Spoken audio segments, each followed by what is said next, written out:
like you, be strong to hold the powers of the sun.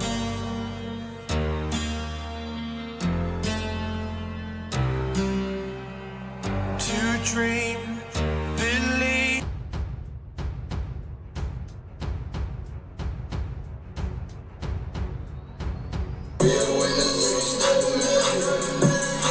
Let's listen to Pavarotti. Can I be your superhero? Hello, welcome to The Revealing. I'm your host, Pavarotti, and I'm here to discuss the Idaho 4 case. And more importantly, I'm here to read that attachment that the defense attached to one of their motions to compel that included the DOJ interim policy for genetic genealogy procedures. And it's important for me to read that to you because it was brought up in that hearing the other day. And almost everything that I'm doing right now revolves around things that were brought up in that hearing. So when we talk about the DOJ procedures, she brought it up, pointed to it, so they must be important. Bases that violate the Department of Justice interim policy. Page talks about the things that have to be kept in case there's a prosecution case. Now let's check out those procedures and see what they say and see if they were followed, because the DOJ in presenting those procedures greatly relied upon a collaboration by members of the Idaho State Police Forensic Crimes Lab, Riley Nolan to be specific, and 13 other agencies that I went over in a video with you yesterday. One of them included the Colorado Forensic Lab, where Missy Woods has received 102 felony charges for manipulating DNA. So yeah, it's a little bit important. Let's just read it and see if they followed those outlined procedures, interim procedures. All right, so here's the first attachment, and it was the email to the Idaho State Police discussing Idaho's policy, but in that email, it says that they will follow the DOJ policy for investigating these cases, and then we have the DOJ's interim policy. So, United States Department of Justice, interim policy, forensic genetic genealogical DNA analysis and searching. Now, I'm not going to read the entire policy because it's very long, but I am going to read some of the highlights of it and what Ann Taylor pointed out in the hearing. And it says the purpose of this interim policy is to promote the reasoned exercise of investigative, scientific, and prosecutorial discretion in cases that involve forensic genetic genealogical DNA analysis and searching. It provides further guidance to the department agencies when formulating a thoughtful and collaborative approach to important interdisciplinary decisions in cases that utilize this investigative technique. Collaboration between investigators, laboratory personnel, and prosecutors is important because the decision to pursue FGGS, forensic genetic genealogy services, may affect privacy interests. You don't say. The consumption of forensic samples, that one's important. The consumption of forensic samples and law enforcement's ability to solve violent crime. The department must use FGGS in a manner consistent with the requirements, protections of the Constitution, and other legal authorities. I wonder if they did that. Now, as far as the application of this, the interim policy applies to all criminal investigations in which an investigative agency in the Department of Justice has exclusive or concurrent jurisdiction of the crime under the investigation, and the agency has lawful custody, control, or authority to use a forensic sample for FGGS. Any criminal investigation in which the department provides funding to a federal, state, local, or tribal agency to conduct FGGS, or any criminal investigation in which the department employees or contractors, and yes, Othram Labs was a contractor of the Idaho State Police, and somebody disagreed with me on that, so I went ahead and made them a note here. The ISPFS is ensuring that Othram follows accepted laboratory processes and procedures because they had contracted with the Idaho State Police July 28, 2021. So, as we go down, it starts with the STR DNA typing in CODIS. And it gives you an idea what the STR is. But forensic genealogy is law enforcement's use of a DNA analysis combined with traditional genealogical research to generate investigative leads for unsolved crimes and violent crimes. The FGG differs from STR DNA typing in both type of technology employed and nature of the databases utilized. FGG examines more than 500,000 single nucleotide polymorphisms, which replaced the STR DNA markers analyzed in traditional forensic DNA typing. These SNPs span the entirety of the human genome. It allows scientists to identify shared blocks of DNA. So, and that's what I was explaining in a video I just put out, that the SNPs are enormous in size compared to the little STRs. Now, limitations. This is where some of this starts to come into play. If the search of an FGG profile results in one or more genetic associations, the genealogical service typically generates and provides the service user with a list of genetically associated service usernames, along with an estimated relationship, in some cases, the amount of DNA shared by those individuals. You can see, however, information derived from genetic associations is used by law enforcement only as an investigative lead. Traditional genealogy research and other investigative work is needed to determine the true nature of any genetic association. A suspect shall not be arrested based solely on a genetic association generated by a forensic genealogy service. If a suspect is identified after a genetic association has occurred, STR DNA typing must be performed and the suspect's STR DNA profile must be directly compared to the forensic profile previously uploaded to CODIS. So this is very important because what it says is a suspect shall not be arrested based solely on a genetic association generated by a genetic genealogy service.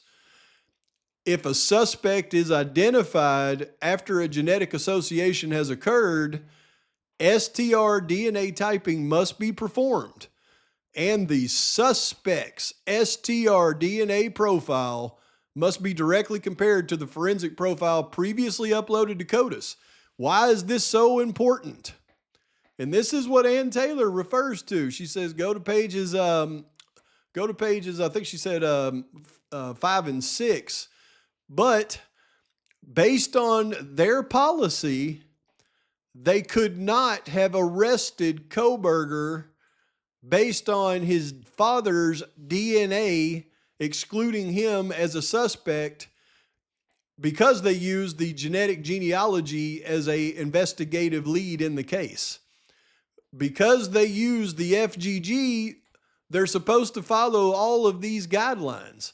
And it clearly states that a suspect shall not be arrested unless the suspect's STR DNA profile is directly compared to the original profile uploaded in CODIS. So this is the question with the match with Bryan's father's DNA. That would not be a direct match with his DNA to the original profile. And that's one thing that I was confused about, because I was thinking by doing the dad's DNA and excluding Kohberger as, likely being the candidate to the profile was enough to base the arrest warrant on. And then after the arrest, they got the buccal swab and then they directly matched it to the STR DNA according to them, right? But it turns out that they weren't supposed to arrest him until they got Kohberger's DNA profile and matched it directly to the original CODIS profile based on these guidelines produced by the DOJ when you're using forensic genetic genealogy. So what they should have done was not collected trash and compared his father's. They should have collected trash and found Kohberger's DNA and then directly compared it to the original sample and got a match. Then arrested him. But they didn't. They arrested him first, then got his buccal swab, then matched it. That is against the DOJ policy right there. Now, we know it's all a bunch of BS, but even if it was real, that would be against the DOJ policy right there. Now, investigative agencies may initiate the process of considering the use of forensic genetic genealogy when the case involves an unsolved violent crime, which in this case it did, and the candidate forensic sample is from a putative perpetrator, or when a case involves what is reasonably believed by investigators to be unidentified remains of a suspected homicide victim. Now, this right here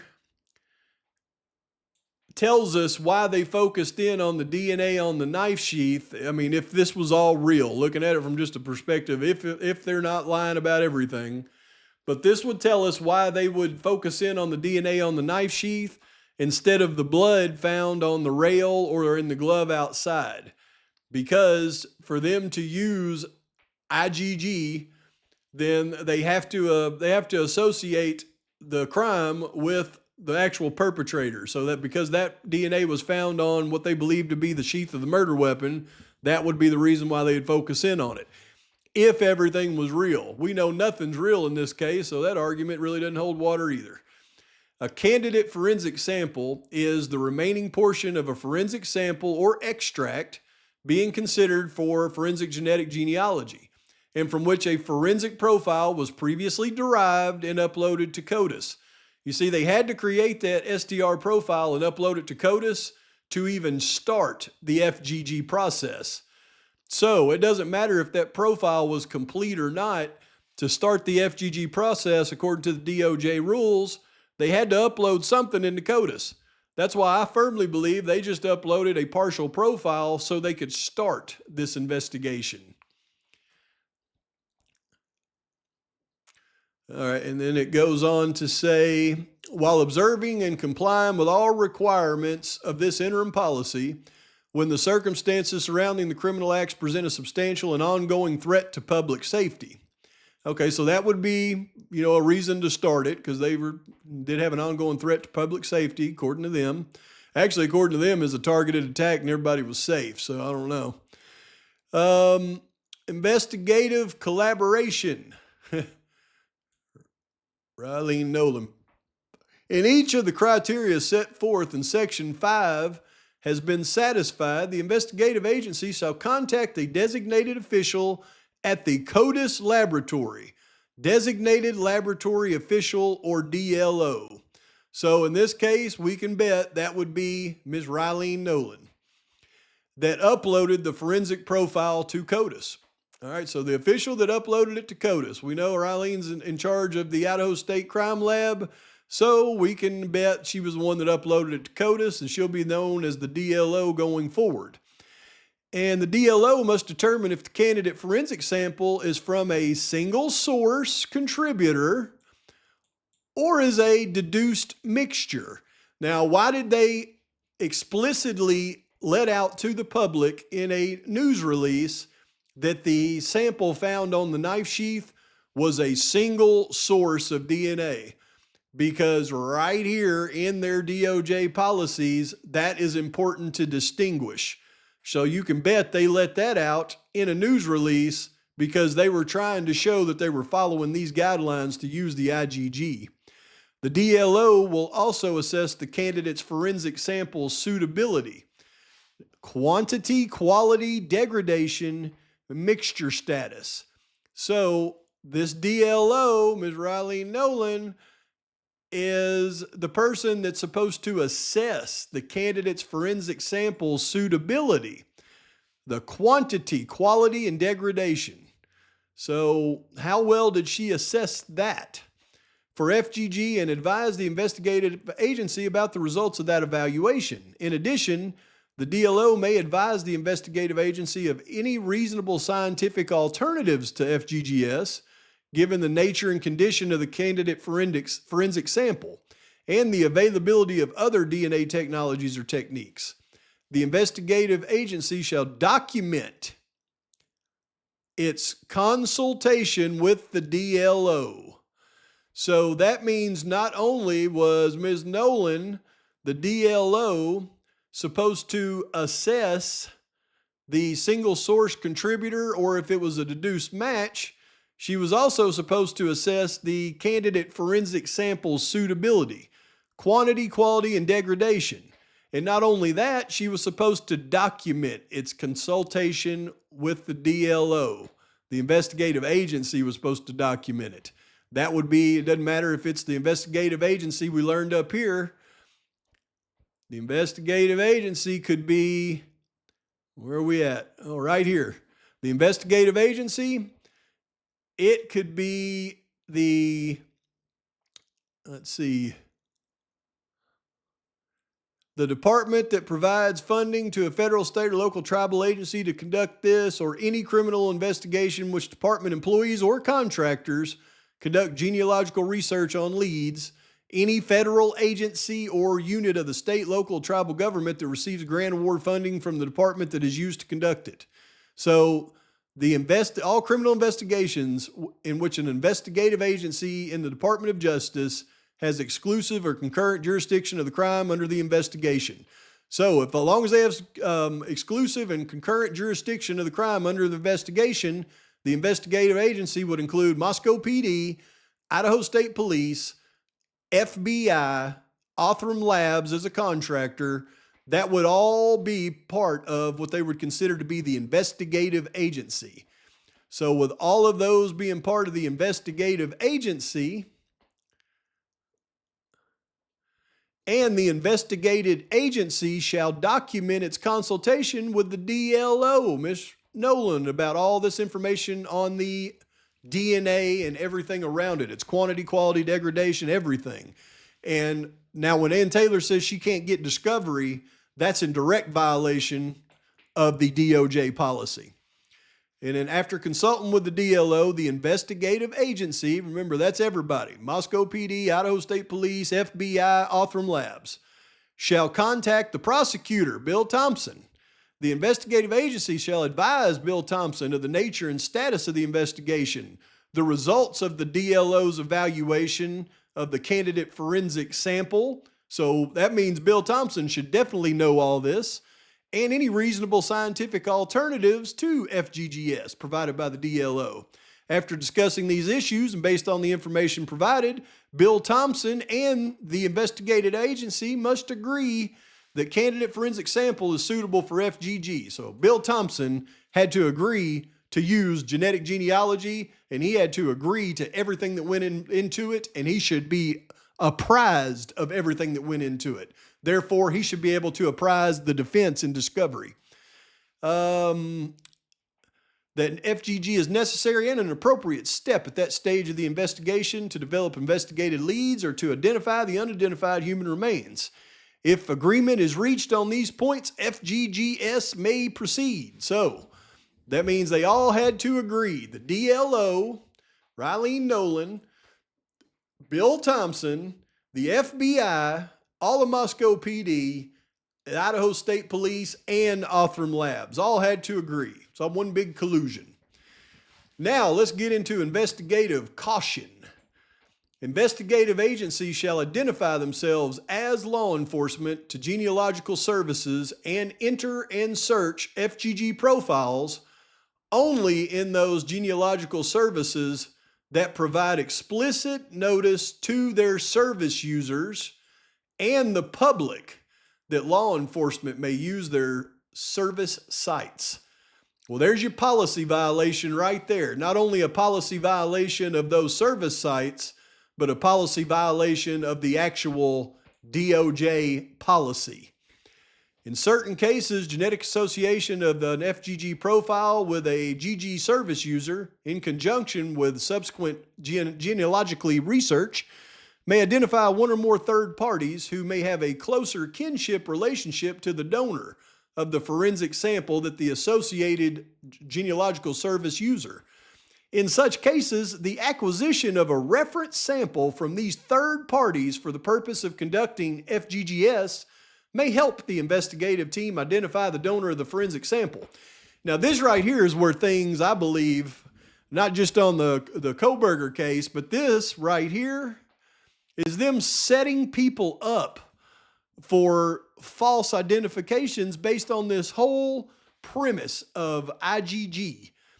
Because when you start talking about identifying a third party who's may have a closer kinship relationship to the donor, so they're wanting to identify somebody through FGG. They find his relatives and they can't find him, but they find one of the relatives that they think are closely related to him. So then they would go to that relative and get a DNA sample to be able to piggyback off of to find the actual person. All that's going to do is be able to piggyback off of that person and be able to stick the person they want to right in the rear if they decide they want to arrest him based on this services and they couldn't directly link them to him. So that is setting people up to be screwed right there, in my opinion. An investigative agency must seek informed consent from the third party. All right, so they have to be complicit for them to do that. And did they have a third party in this case? I believe they did, but the third party they had was actually Bryan Kohberger's DNA that he put into a GED match. It's all just pointed right there at that. And then it talks about covert collection shall be conducted in a lawful manner. Now what page? Okay, we're on pages 6 and 7. This is what Ann Taylor was pointing to in the hearing, pages 6 and 7, about how they didn't follow their policy. All right. And then it gets into the, all they do is generate investigative leads, and the agency shall not arrest suspects based solely on genetic association, sample and data control disposition. Okay. Now this is what Ann Taylor was talking about, how they should have documented and kept everything. All FGG profiles and genealogical service account information and data shall be treated as confidential government information consistent with any applicable laws, regulations, policies, and procedures. These materials are subject to transfer and disclosure by department employees and contractors only during the discharge of their official duties and for authorized purposes. If a suspect is arrested and charged with a criminal offense while FGG is in progress, the investigative agency shall promptly contact the relevant vendor laboratory or DTC service and direct that all testing cease at a point in time when the forensic or reference sample can be preserved. The investigative agency shall also request that that sample extract or amplicon be returned directly to the submitting law enforcement agency or custodial CODIS laboratory as applicable. The investigative agency shall document its request and compliance by the vendor laboratory or DTC service. So, this brings up a very important question. If a suspect is arrested and charged with a criminal offense while the FGG is in progress, what I said from the beginning is it looked to me like the lab there at Othram would still be in the process of completing that profile because it takes them a significant amount of time to complete a S&P profile, regardless of what these morons out there try to say they can do it in 3 days. No, they can do an STR profile in 3 days, not an S&P. Chances are they were still in the process of creating that S&P profile when they arrested Bryan Kohberger. If that was the case, then look at the policies that they would have. The investigative agency shall promptly contact the relevant vendor laboratory.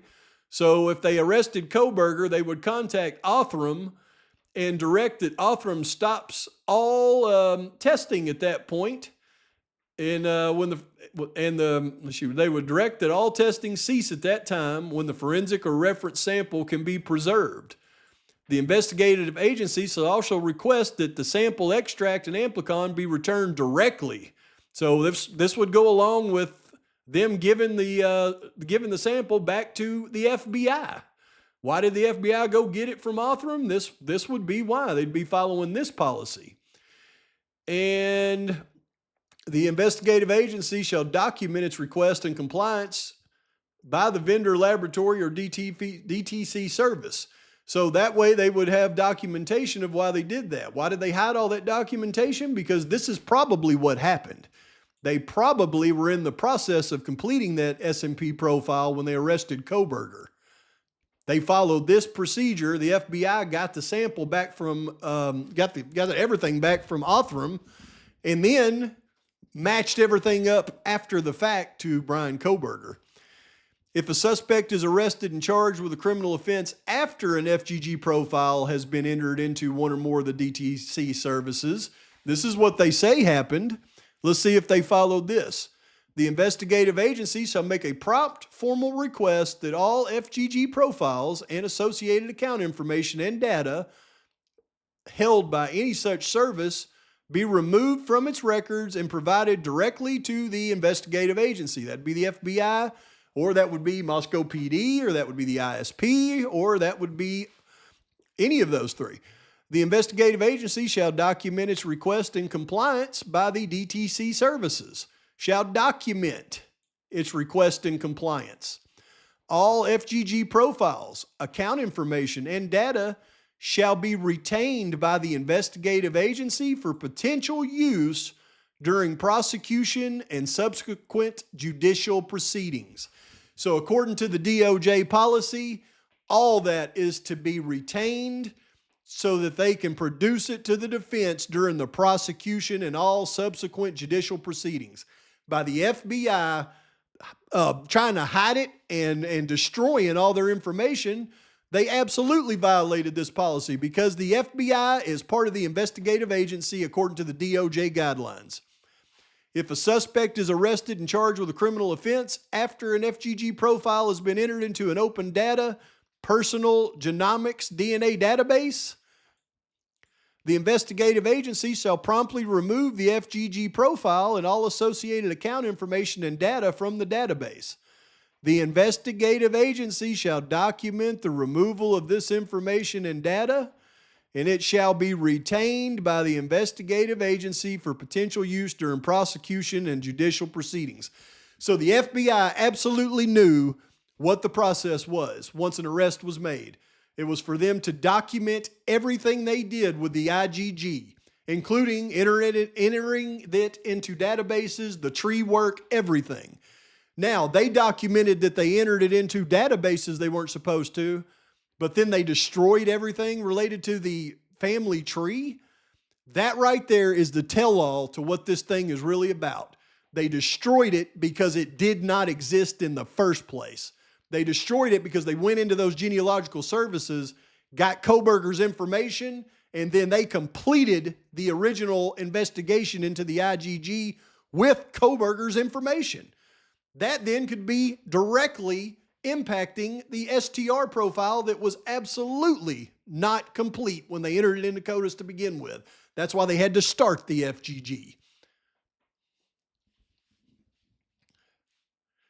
And that's it. I mean, that's pretty much it. Now we could get into this other one here where it gets into Colorado and their association to Rylene Nolan and Alana Minton, but that was a different video. You see, folks, that's a lot of the information that they went over in that 5 hours of closed hearing on the first day.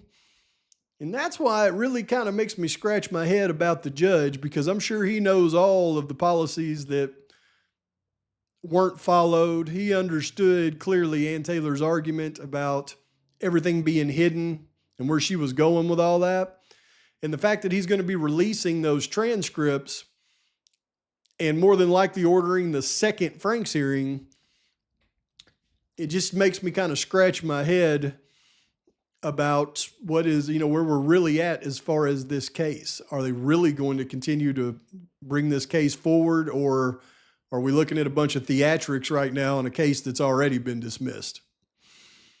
If it hadn't, it sure as heck should have, because this is the biggest bunch of bull crap I've ever seen in my life.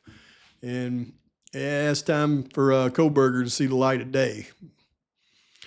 Please like and subscribe to the channel, post your comments, thoughts, criticisms, and until next time, Pavarotti's out.